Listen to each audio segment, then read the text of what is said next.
असमाप्त कथा की आगे की श्रृंखला में आज सुनिए रमा सिंह के द्वारा लिखित एक और कहानी, क्लाउन। खट खट खट खट। ये छोटे छोटे शब्द खटखट की ध्वनि करते अपने आप में कितने कठोर, कैसे हृदय विदारक महसूस हो रहे थे। मन अकुलाहट से उभर नहीं पा रहा था। कहाँ कुल्हाड़ी चोट कर रही होगी, सीने पर कि पैरों पर कि कमर पर। चोट तो चोट होती है, चाहे शरीर के जिस भी अंग पर कर रही हो। नयनतारा उठ बैठी। देखे तो सही, ये जल्लाद सरीखे लोग आखिर वार कहाँ कर रहे हैं। लेकिन उसे जड़ से मिटा देने को उसने ही तो कहा था। बड़े ही जद्दोजहद से वह आदमी 100 रुपये में तैयार हुआ था। बाकी तो जो भी आया अपना ही राग अलापता रहा कि इतना विशाल पेड़ 1000 से कम में भला कैसे काटा जा सकता है। इस पेड़ की आसमान छूती ऊंचाई है, कम से कम 4-5 लोग तो लगेंगे ही। एक पेड़ काटने वाले ने तो कमाल ही कर दिया कि इस विशाल पेड़ को काटना आसान है क्या, जान हथेली पर रखकर ऊपर चढ़ना होगा। नयनतारा उनकी बात सुनकर अचरज में थी कि इस पेड़ को काटने में भला क्या मुश्किल काम है कि जान जोखिम में डालकर जान हथेली पर रखकर चढ़ने जैसे शब्द इस्तेमाल करने पड़ रहे हैं। नयनतारा का बेटा शेखर हाल ही में अपनी पत्नी और बच्चे के साथ ऑस्ट्रेलिया से आया था। शेखर लौट गया था कि उसकी कंपनी ने अर्जेंट कॉल किया है आने के लिए, लेकिन उसकी पत्नी नेहा रह गई थी अपने बेटे प्रतीक का जन्मदिन मनाने के लिए ही। आखिर खास तौर से वह आई थी। भारत में प्रतीक का प्रथम जन्मदिन मनाने की ललक भी तो शेखर की ही थी। अब वही वापस जा रहा था कि वह भले अपने बेटे के जन्मदिन पर ना रहे, लेकिन उसका जन्मदिन मनना चाहिए बड़े ही धूमधाम से। नेहा ने प्रतीक के जन्मदिन पर थीम पार्टी रखी थी। थीम था क्लाउन। बड़े ज़ोर शोर से तैयारियां चल रही थी। नेहा इतनी व्यस्त, इतनी परेशान, जैसे प्रतीक का ब्याह रचाया जा रहा हो। नयनतारा के लिए वह सब नया अनुभव था। जन्मदिन तो वह अपने बच्चों के भी मनाया करती थी, लेकिन ये थीम पार्टी उन्हें नया कॉन्सेप्ट लगा था। वह बड़े ही मनोयोग से उसके काम में हाथ बटा रही थी। चूँकि सब कुछ नए ढंग से हो रहा था, सो जितना जैसा नेहा कहती थी वैसा ही नयनतारा कर दे रही थी। हार्डबोर्ड, थर्मोकॉल शीट्स पर बड़े बड़े क्लाउन की पेंटिंग्स बनवाई गई थी। केक का ऑर्डर भी क्लाउन शेप में ही था। पार्टी बंगले के बड़े से लॉन में रखी जानी थी। नेहा लॉन में जगह जगह तजवीज़ कर रही थी कि यहाँ क्या रखा जाना है, कौन सी चीज़ कहाँ सजानी है। और लॉन के बीच के उस विशाल वर्षों पुराने एरिका पाम ट्री को देख अफसोस में भर जा रही थी कि इस पेड़ का कुछ नहीं हो सकता है। ये तो बड़ा ही अनगढ़ा, बेढंगा और मिसफिट लग रहा है। नयनतारा कभी उस पेड़ को देखती, कभी तजवीज़ की गई सजावट की जगह देखती। उसे तो वह पेड़ अच्छा ही लग रहा था, जैसे वह हम सभी के क्रियाकलाप में शामिल हो। नयनतारा नहीं चाहती थी नेहा अपने बेटे के बर्थडे में किसी बात के लिए मलाल पाले, सो वह बोल उठी, नेहा इस पेड़ को कटवा दूँ क्या? नेहा के चेहरे पर चमक उभर आई। ऐसा हो सकता है क्या? फिर तत्क्षण बोली, लेकिन नहीं, इतना पुराना पेड़ कटवाना आपको अच्छा नहीं लगेगा। नहीं, मुझे क्यों बुरा लगेगा? पेड़ ही तो है, कुछ और तो नहीं। उस वक्त नयनतारा के बहू का सिर्फ मन रखने को वह सब नहीं कहा था। उसने तब तक उसे सिर्फ पेड़ ही समझा था। नयनतारा को नेहा के मनोभाव उस मोर जैसे लगे थे जो नाचते नाचते अपना बदसूरत पैर देख दुखी हो जाता है। लाड़ और अनुनय विनय के भावों में लिपटे बहू की बोली थी, तब तो मम्मी जी कटवा ही दे ये पेड़। वैसे भी सुंदर लॉन में ये पेड़ बड़ा ही बेढंगा लग रहा है। बस तभी से पेड़ कटवाकर बहू का मन रखने के पीछे नयनतारा पड़ गई थी। लेकिन उसे कहाँ पता था कि कुल्हाड़ी की पहली, दूसरी और तीसरी चोट के साथ उसके मन में स्मृतियों का बवंडर उठने लगेगा। उस बवंडर में उलटती पुलटती वह आहत हो उठेगी। उसका कातर मन उस कटते पाम ट्री के इर्द गिर्द ही चक्कर काटने लगेगा। वह विशाल पाम ट्री कटकर जब धराशायी हुआ तो 3 तल्ले का वह बंगला हिल उठा था। पेड़ के कटकर गिरने की चरमराहट, बंगले का हिलना उसके मन में जज्ब हो गया था। उसके शरीर का पोर पोर धर्रा उठा था। उसके भीतर एक अनजाना भय समा गया था। नर्सरी से उस एरिका पाम ट्री का छोटा सा पौधा लेकर एक दिन लौटी थी नयनतारा। तब बंगला बनकर तैयार ही हुआ था।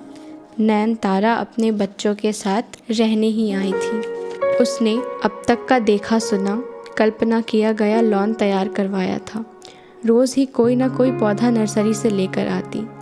जब भी बाहर से अंधेरा होने पर लौटती तो टॉर्च जला जलाकर उन पौधों को देखती कि कहीं पत्ता सूख तो नहीं गया, कहीं कोई नया पत्ता इस बीच निकल आया हो। एक दिन बच्चों को लेकर वह मंदिर गई थी। मंदिर से लौटती बेला बड़े बेटे ने मुस्कुराते हुए पापा के पूछे सवाल कि भगवान से किसने क्या मांगा। कहा था, मम्मी ने तो ज़रूर अपने पेड़ पौधों की खुशहाली मांगी होगी, खास कर अपने उस एरिका पाम ट्री के लिए। हाँ, नयनतारा उस पौधे की खास देखभाल कर रही थी। नर्सरी वालों ने कहा था कि यहाँ की मिट्टी में जल्दी ये पौधे ग्रो नहीं करते हैं, खास देखभाल करनी पड़ती है। और उसने जैसे चैलेंज के रूप में या फिर सबों को दिखलाने के लिए कि देखभाल यदि मन से की जाए तो बहुत कुछ नहीं होने वाला हो सकता है। और सच में दूसरे दिन से ही वह पौधा मुरझाने लगा था। नयनतारा गमला लिए पहुंच गई थी नर्सरी मालिक और पौधों के जानकार मलिक दा के पास। मलिक दा नयनतारा की मायूसी भांपते हुए हंसने लगे थे। बहन जी, कोई पौधा लग जाता है तो कोई मर जाता है, इसमें इतनी मायूस होने की ज़रूरत नहीं, आप इसे ज़मीन में लगा दें। वहाँ से आने पर नयनतारा ने तजवीज़ करके लॉन के उस कोने में उस पौधे को लगा दिया था, जो कोना उसके ओपन टेरेस से दिखता था। और जब बच्चे जवान हुए, हॉस्टल से छुट्टियों में आते तो उस विशाल जवान पेड़ के नीचे बैठे चाय पीते होते, दोस्तों से बातें करते होते। उसने खुद न जाने जाड़े की कितनी दोपहरियाँ वहाँ बैठकर स्वेटर बुनते हुए सखी सहेलियों से बातें करते गुजारी थी।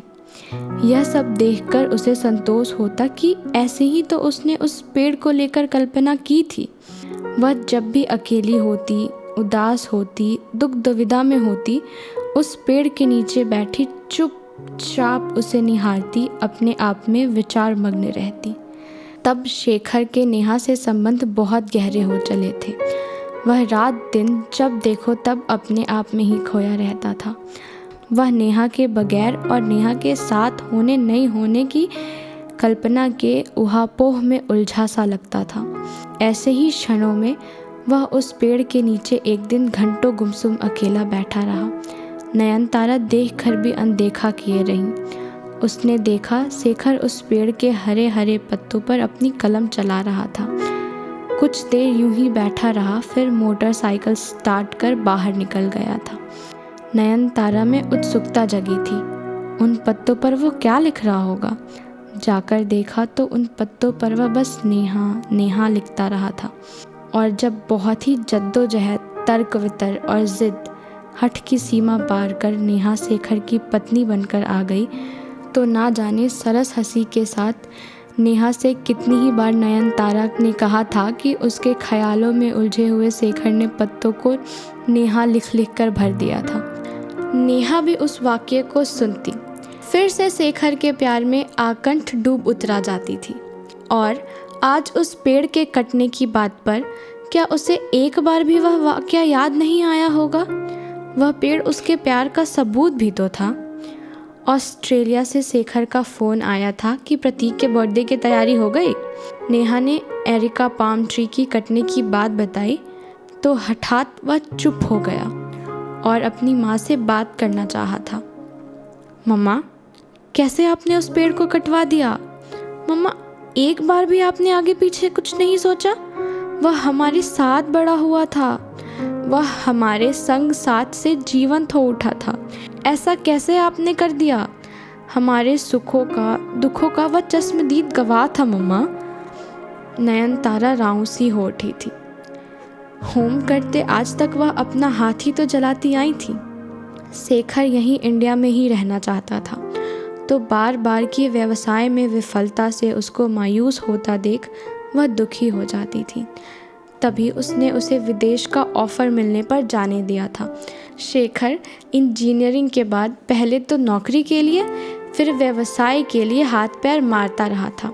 फिर सॉफ्टवेयर की मांग बढ़ी तो उसने भी ट्रेनिंग ले लिया और ऑस्ट्रेलिया में उसकी नौकरी हो गई। गया तो वह खुशी खुशी ही था, लेकिन वहाँ जाकर उसका मन रम नहीं पाया था। वह अपनी मम्मा से बात करता ईमेल पर, फ़ोन पर, मम्मा यहाँ तो बिल्कुल अकेलापन लगता है, कुछ भी परिचित नहीं। ट्रेन से नौकरी के लिए जाता हूँ तो लोगों से भरी ट्रेन होती है, लेकिन कोई किसी से हाय हेलो से आगे बात ही नहीं करता, जैसे वे अपना सुख दुख एक दूसरे के साथ शेयर ही करना नहीं चाहते हैं। वे अपना मनोभाव आप में जज्ब किए होते हैं। बेटे की बातें सुनती नयनतारा उदास हो जाती। वह आनन फानन में उसकी पत्नी और बेटे को उसके पास भेजने की व्यवस्था में लग गई। नेहा की महत्वाकांक्षाओं के तो कुछ कहने ही नहीं थे। वह तो उठते बैठते अपने आप को NRI पुकारे जाने की कल्पना में ही जी रही थी। वह स्वयं जल्दी से जल्दी ऑस्ट्रेलिया जाना चाह रही थी। जानती थी अपने मूडी पति को कि किसी भी दिन मेरे देश की धरती गुनगुनाते हुए पहुंच जाएगा। नेहा के जाने की तैयारी चल रही थी कि शेखर का एक दिन फ़ोन आया था। नेहा से बातें करने के बाद उसने नयनतारा से बात की थी। अन्य दिनों की तुलना में आज उसकी आवाज़ में खुशी छलक रही थी। मम्मा, आज मैंने एक गौरैया की आवाज़ सुनी, बड़ा ही परिचित, बिल्कुल अपनों की आवाज़ सा लगा उसका चहचहाना। इसका मतलब यहाँ भी होते हैं गौरैया? बेटे की प्रफुल्लित आवाज़ पर नयनतारा उदास हो गई। सच में वह यहाँ नहीं होने को बहुत मिस करता है। नेहा के जाने के 3-4 महीने बाद ही तो शेखर लौट आया था सपरिवार कि प्रतीक का जन्मदिन यहीं मनाना है।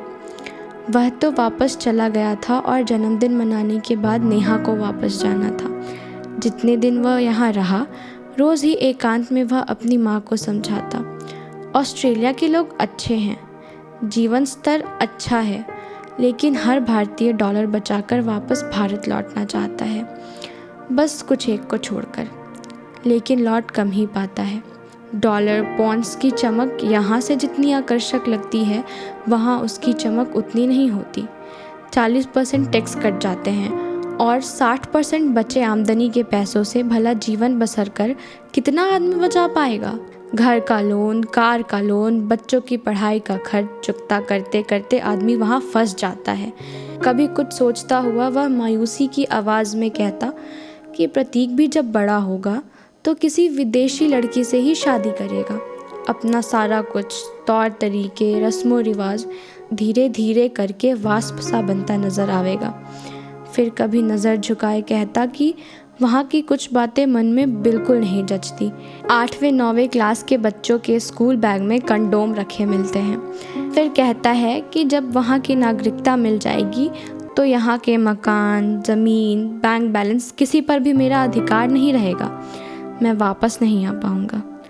एक दिन कह रहा था कि उसके एक भारतीय मित्र ने जब स्कूल में पढ़ने वाली अपनी बेटी को किसी बात के लिए डांटा तो उसने आक्रामक आवाज़ में कहा कि वह अभी तुरंत पुलिस को बुलाकर उसके खिलाफ रिपोर्ट लिखवा सकती है। तत्क्षण उस मित्र ने भारत वापस आने का निर्णय ले लिया था। रोज़ रोज़ की कही अनकही शेखर की बातें उसके मन में भारी पड़ती जा रही थी। अपने देश में रहकर अपने पैरों पर खड़े होने की उसने कम कोशिश नहीं की थी। व्यवसाय में, नौकरी में अंडरहैंड मनी नहीं देने की उसकी हट उसके वजूद पर ईमानदारी का पैबंद था, जो उन्नति के उसके हर रास्ते पर अव्यवहारिक साबित हुआ था। दिन रात चलते फिरते गप गोष्ठी में हंसते बोलते नयनतारा के मन में शेखर होता।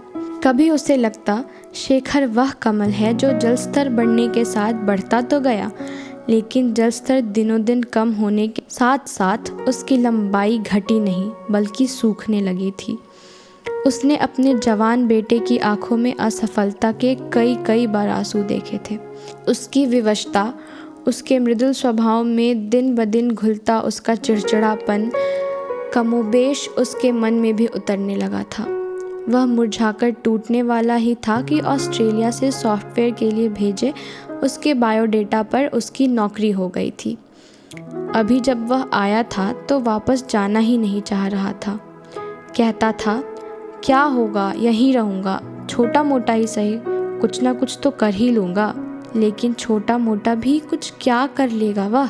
इस बात को अच्छी तरह वह जानती थी। और फिर अब तो नेहा की महत्वाकांक्षाएं भी थीं, जो उसके छोटा मोटा कुछ भी करने की बात में समा नहीं सकती थी। नयनतारा की मनोदशा बेटे की बात सुनकर गड़बड़ा जाती थी। प्रतीक को लेकर चिंता होती थी। उसके बड़े होने में, बात व्यवहार में कहीं भी इस घर का, इस माहौल का कुछ नहीं बचा रह पाएगा। पता नहीं उस गौरैया ने कैसे अपनी आवाज़ का वही सौंधापन बचा रखा था। वह बेटे को भरोसा देना चाहती थी, उसके मन मिजाज को आश्वस्त करना चाहती। बस 2-4 साल की ही तो बात है, 4-5 साल में पैसे कमा कर वापस आ जाना। अपना कुछ कर सके तो ठीक, नहीं तो वहाँ के अनुभव पर किसी मल्टीनेशनल कंपनी में नौकरी हो जाएगी। वह जैसे नदी में तैरने के लिए धकेल दिए जाने के पहले तट पर खड़ा एक कोशिश और करता। मम्मा, वहाँ रहकर इतना नहीं बच पाता कि भारत लौटकर कुछ व्यवसाय किया जा सके। फिर दिन बीतने के साथ नेहा की इच्छा अनिच्छा को ही नहीं, प्रतीक की इच्छा अनिच्छा को लेकर भी तो चलना पड़ेगा। तब मम्मा, हमारे जीवन का सर्कल आपसे शुरू होकर सिर्फ मुझ तक आकर नहीं खत्म हो पाएगा, बल्कि उस सर्कल में चाह कर भी आपको शामिल नहीं कर पाऊंगा। अपनी संस्कृति, अपना रूट छोड़ने का मूल्य तो सिर्फ आपको और मुझको ही चुकाना पड़ेगा। एरिका पाम ट्री कटकर धराशायी हो चुका था। अब उसे टुकड़ों में काटा जाना था ताकि टुकड़ों को बाहर फेंका जा सके। दोपहर में वे सोने जा ही रही थी कि शेखर का फ़ोन आ गया था।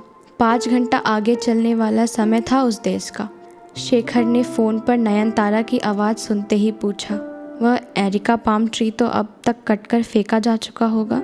मम्मा, उस पेड़ में सुगा का कहीं कोई घोंसला तो नहीं था ना? आपको याद होगा, उस पाम ट्री पर से घोष अंकल सुगा का एक बच्चा उतरवा कर ले गए थे। कितना सुंदर वो पैरट निकला था, बिल्कुल लाल उसकी चोंच थी। याद है ना आपको? नयनतारा ने भरे गले से हाँ कहा था। उसने एरिका पाम ट्री को कटवाकर बाहर फेंकने की बातें ऐसे लहजे में कही जैसे किसी बड़े बुजुर्ग को अंत्येष्टि किए जाने की बात कह रही हूँ। नयनतारा वहीं फ़ोन के पास बैठी सोचती रही। इतनी छोटी छोटी बातों को, संदर्भों को समेटे शेखर वहाँ जी रहा है। वह वहाँ जी भी कहाँ रहा है, बस रह रहा है। जी तो रहा है वह यहीं, हम लोगों के साथ ही। उधर नेहा इन बातों से बेखबर बर्थडे के लिए निमंत्रण कार्ड कंप्यूटर के प्रिंटर से निकाल रही थी। कार्ड पर प्रतीक का बड़ा ही सुंदर कलर फोटो भी प्रिंटर से निकाला था उसने। उस कार्ड पर लिखा था, at our lawn in the long red gown the clown beats a drum tum tum ए टम टम। नेहा पेड़ के कट जाने से खुश थी। देखिए मम्मी जी, अब लॉन कितना बड़ा लगता है, सुंदर और साफ सुथरा भी। लेकिन उसकी जड़ें तो रह गई हैं। यह कुछ बेढंगा लग रहा है। बिल्कुल ज़मीन से मिलाकर इसे कटवा देती तो अच्छा होता। नयनतारा ने कहा तो वैसा ही करने के लिए, लेकिन पेड़ काटने वाले ने माना नहीं।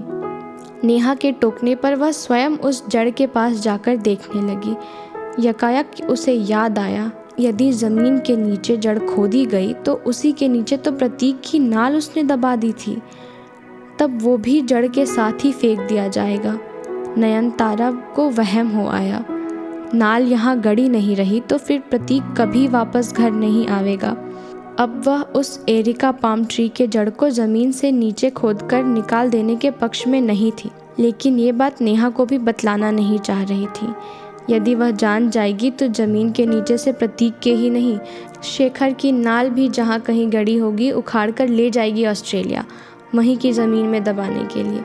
नेहा पास आ गई थी और उसके टोकने से वह ऐसे चौंकी जैसे चोर की चोरी पकड़ी गई हो। तत्क्षण उसने नेहा को सुझाया, नेहा इन थोड़ी बहुत बाहर को निकली जड़ों को कटवाकर बराबर करवा देते हैं और इसी के ऊपर ड्रम रखकर उसे बड़े से जोकर वाले खिलौने को सजा देंगे, अच्छा लगेगा। नयनतारा की बातों पर गौर करती वह सोचती रही। फिर जब वह वैसा ही करने पर सहमत हो गई तो नयनतारा आश्वस्त हो गई। वह 23 अगस्त की शाम थी जब नयनतारा के उस बड़े से लॉन में थीम पार्टी दी जा रही थी। नेहा ने घर में काम करने वाली नौकरानी की दोनों बेटियों को क्लाउन बनने को राज़ी कर लिया था। एक की उम्र थी कोई 8-9 साल और छोटी की करीबन 5 साल। उन दोनों बहनों को क्लाउन की पोशाक पहनाते हुए, चेहरे का मेकअप करते हुए नेहा खुश थी। उसकी खुशी को दरकाते हुए नयनतारा के कान में नेहा की कई बातें ही बजने लगी थी कि विदेशों में स्टेट्स डिस्पैरिटी नाम की कोई बात नहीं होती है, तो फिर आज नौकरानी की बेटी को क्लाउन बनाने का क्या तुक था, जबकि बड़ी मुश्किल से वे तैयार हुई थी। वह जिद पर थी कि अन्य लड़कियों जैसी फ्रिल वाली फ्रॉक वह क्यों नहीं पहनकर पार्टी में आ सकती हैं। वे दोनों बहनें ही जोकर क्यों बनाई जा रही हैं। फिर नेहा ने तो एक दिन यह भी कहा था, charity begins from the home. Neha तैयार होकर प्रतीक के साथ आ चुकी थी। ढलते सूरज के सुरमई रंग में धीरे धीरे सारे क्लाउन के पोस्टर्स चमकने लगे थे। एरिका पाम की जड़ के ऊपर ड्रम रख दिए गए थे। प्लास्टिक के बड़े से क्लाउन के हाथों में स्टिक थे और लग रहा था जैसे अभी अभी टम टम टम टमाटम की ध्वनि के साथ ड्रम बज उठेगा। लॉन की सजावट से नेहा खुश थी। पार्टी में माँ और उनके बच्चे ही आमंत्रित थे। शहर की सिर्फ एलिट क्लास की बहुएं ही आमंत्रित थी। कोई लॉन की सजावट की तारीफ कर रही थी तो कोई नेहा के सुरुचिपूर्ण परिधान की। नेहा सुंदर लग रही थी। नयनतारा भी तैयार होकर लॉन में आ गई थी। सभी आमंत्रित युवतियां एक दूसरे से हाय हेलो कर रही थी। केक कटने का समय आ गया था।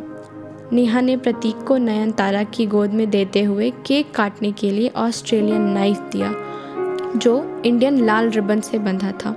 हैप्पी बर्थडे टू यू की ध्वनि से बेअसर नयनतारा को तत्क्षण लगा, सबों के बीच वह भी एक जीती जागती क्लाउन ही तो है, जो बेटे को जबरन विदेश भेजने की मजबूरी, प्रतीक के भविष्य को अनजानी संस्कृति में ढकेलने की कचोट, फ्रिल वाली फ्रॉक पहनने की लालसा लिए अबोध बच्चियों का दुख, वर्षों का साथी एरिका पाम ट्री को कटवाकर बाहर फेंक देने का दर्द संभालती सबों से हंसती बोलती उस उत्सव में शामिल थी।